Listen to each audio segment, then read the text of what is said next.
Hey, how's it going? I'm Dr. Josh from Trust Driven Care.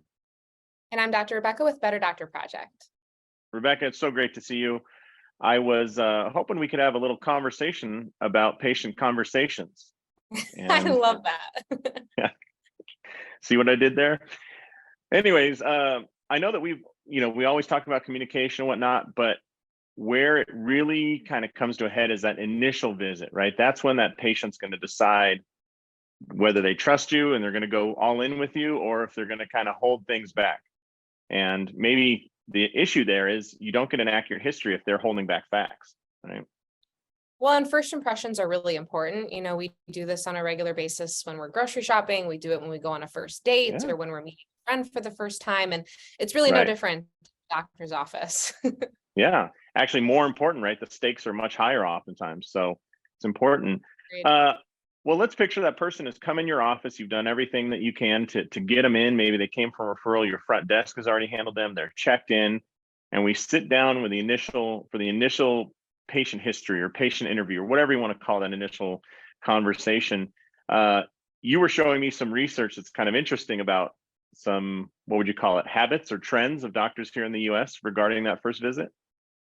Yeah, I actually had no idea that this was ever looked at, but back in 2002, a couple researchers, Langwitz, Denz, and Keller, decided that they were curious. They wanted to know, if we sit a patient down for a first visit, how long does it take before a doctor interrupts them? And I'm glad they looked into it because it really does make a huge difference. And they actually found that in the United States, the average amount of time it takes for a doctor to interrupt that first visit is Don't tell me. 22. Don't. Let me guess. Let me guess. You're like, let So me interrupt. Let me guess. yeah, that's right. Let me interrupt you. I would just guess that if that patient, we say, what's going on? And they tell me, oh, I have, back pain, that I would let them run for, I don't know, a couple minutes, 2 to 3 minutes before I ask any questions. What did the research say? So researchers looked at 335 patients in Germany, and they actually found that the docs interrupted within 11 seconds most of the time. But what they wanted to do was, actually train the doctors first, give them listening skills, better ways to communicate with their patients without interrupting, let the patient speak uninterrupted. And they actually had a timer and looked at how long it took before the patient was actually finished. So that's the kicker of this research study. So And let they me let actually me found just let me just make sure I understand what the habit or the average time was. They interrupted their patient within 11 seconds. And then they said, what if we tell the doctor, just let them talk, as long as they want without interrupting them, let them go. yeah. Patients are going to talk for, I mean, my fear is they're going to talk for 30 minutes out of a 30-minute initial visit, right? They're just never going to stop. Well, that's Is exactly that why they did this research study, because so many providers do worry about time. We're dealing with insurance companies who are managing our time for us. yes, Long gone are the days where we do what we actually need to do. So sure. what they looked at was, okay, how long would a patient actually talk? And the results were pretty surprising. Basically the mean talking time was 92 seconds, which really isn't bad at all. And 92 seconds is plenty of time for that patient to get to know you, get to tell you all about their medical conditions, and 78% in total finished within the 2-minute mark. So this research study was a wake-up call for providers. Let the patients talk, let them get to know you, because it will not hinder you. It will not hurt your scheduled time. Wow. Yeah. Now, I just want to recreate what typically happens. Mhm. So here's what we're going to do.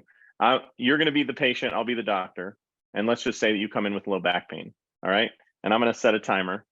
All right. So I say, Rebecca, what brings you in today?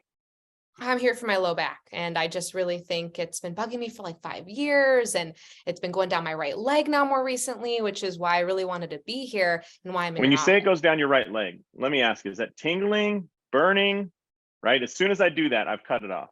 Exactly. And who knows what else I would have said. It could be really pertinent information. Maybe it was that one red flag piece of nugget that you clinically needed to find out that patient may have a sign of cancer. These are the Right. reasons why it's so And important when to you let. talk about cancer, does that run in your family? Yeah, exactly. Exactly. You know, we're constantly interrupting because we were taught in school to follow an algorithm. We were taught to get XYZ done, check it off our list. But at the end of the day, what's most important is that patient communication, that trust that's being built. And this is a great way to do it. Sit back, express your interest, nod, let them be in the driver's seat, at least for the beginning of that visit. Yeah. I really wonder if you were to survey those patients at the end of it, if that doctor let them talk for a full 2 minutes. I have a feeling that a lot of the feedback will be, oh, I love Dr. Deo. She really listens to me. And it's like, Absolutely. all that I did was let you talk for 2 minutes. I mean, everyone I know has longer than 2 minutes in their initial visit. So it's easy to implement. This isn't asking us to completely change our schedule. This isn't interfering with our time limits and whatnot. This is incredible. Exactly. Wow. So any final thoughts on this one?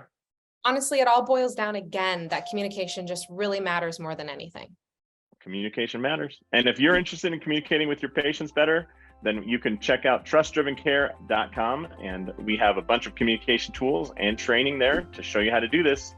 Thanks a lot, Rebecca. Thanks for having me.